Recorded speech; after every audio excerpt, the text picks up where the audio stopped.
رسول نے فرمایا تھا اللہ اس انسان کے چہرے کو تر و تازہ رکھے کہ جس نے میری حدیث سنی اور میری حدیثوں کو اس نے آنے والی نسلوں تک منتقل کیا۔ یہ بخاری شریف یہ امام بخاری نے اپنے استاذ کی خواہش پر لکھا۔ اس کا مطلب یہ ہوا کہ ہم طلبہ کو اپنے استاذ کی خواہشات کا احترام کرنا چاہیے۔ استاذ اگر کوئی خواہش کرے، امام بخاری نے 16 سال کی مدت میں اس کتاب کو لکھا، گویا استاذ کی ایک خواہش پوری کرنے کے لیے امام بخاری نے اپنی زندگی کے 16 سال قربان کر دیے۔ یہ ہوتا ہے استاد اور شاگرد کا رشتہ۔ امام بخاری رحمۃ اللہ علیہ اور دیگر محدثین نے احادیث رسول اللہ کو جمع فرمایا اور ملت اسلامیہ پر عظیم احسان فرمایا۔ امام بخاری کی جو کتاب ہمارے سامنے، ایک بات حضرت نے بیان فرمائی، کتنے اہتمام اور شوق سے یہ کتاب لکھی گئی۔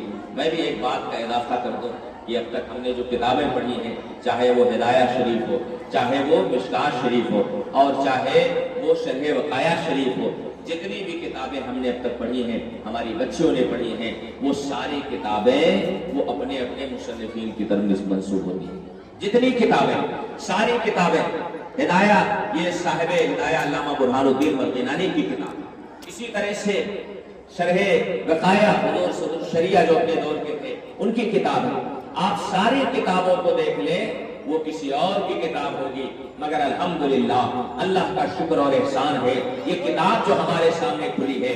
آپ اگر وضو اور غسل کے ساتھ بیٹھے ہیں تو میں آپ سے گزارش کروں گا اس کتاب کو آپ چوم کر کے یہاں سے جانا، اس لیے کہ یہ کتاب کسی اور کی کتاب نہیں ہے، بظاہر امام بخاری کی طرف منسوب ہے، مگر حقیقت میں یہ کتاب رسول اللہ کی کتاب، یہ کتاب میرے آقا کی کتاب ہے۔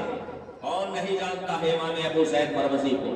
حرم پاک میں محو خاک میں آقائے دو جہاں جلوگر ہوئے، ارشاد فرمایا کہ اے ابو زید کب تک تم شافعی کی کتاب پڑھتے پڑھاتے رہو گے، میری کتاب کب پڑھو گے؟ اس وقت حضرت امام ابو زید عرض کرتے ہیں یا رسول اللہ آپ کی کون سی کتاب ہے؟ ہم تو بخاری شریف، ہم تو قرآن مجید اللہ کی کتاب سمجھتے ہیں۔ آپ ذرا سوچے تو صحیح، کتنا پیارا جملہ میرے آقا کا ہے۔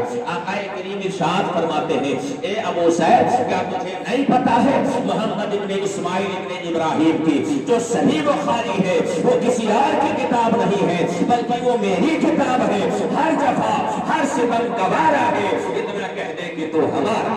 نعرہ تکبیر،